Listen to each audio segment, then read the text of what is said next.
In the heart of a realm where twilight reigns eternal, the tale of the Umbra unfolds. Within this world of perpetual dusk lies a land steeped in ancient magic. As the faint ghostly moon casts its silvery glow over the dark, twisted forests and reflective obsidian streams, a sense of otherworldly intrigue beckons the brave. The Sorrow of Ilyria. Amidst the ever-present gloom of the Umbra, Ilyria wandered, her form less defined than the Shadeborn but more tangible than the lost souls. She was an anomaly, a being who had been born at the very moment her home dimension had been consumed by the Umbra. As a result, she bore the unique torment of both remembering the beauty of her world and enduring the relentless horror of her current existence. The plains of regret were her frequent haunt. Here the ground was not solid but a quivering mass, reflecting the deepest regrets of those who tread upon it.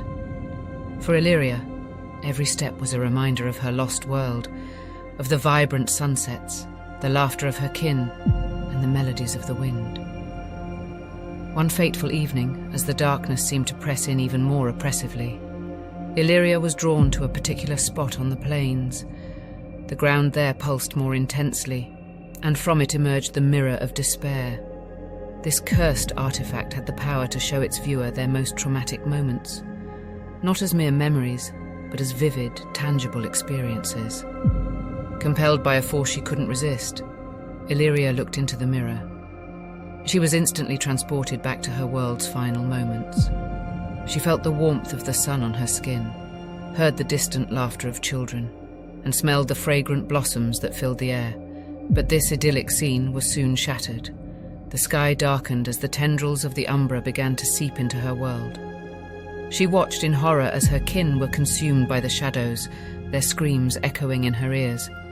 She felt the very essence of her world being torn apart, its beauty and light replaced by the cold, unfeeling darkness of the Umbra.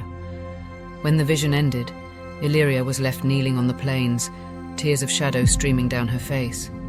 The weight of her loss, the sheer magnitude of her world's destruction, threatened to crush her spirit. But as she wept, a gentle touch on her shoulder startled her. Turning, she found herself face to face with Zephyra, the Shadeborn she had heard tales of. Zephyra, with eyes that held eons of sorrow, spoke softly.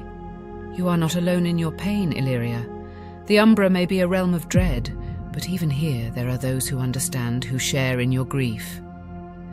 Ilyria, taking solace in Zephyra's words, rose to her feet. The Mirror of Despair, its purpose served, sank back into the plains. While the pain of her loss would never truly fade, Ilyria found a glimmer of hope in the knowledge that even in the darkest of places, there were those who would stand by her side. In the quietude that now envelops us, let the memories of our adventure linger like the faint afterglow of a setting moon. May the mysteries we've unraveled and the tales we've woven together inspire you as you return to the world beyond these shadowed realms. I, Sister Zila, bid you a fond farewell until next we meet.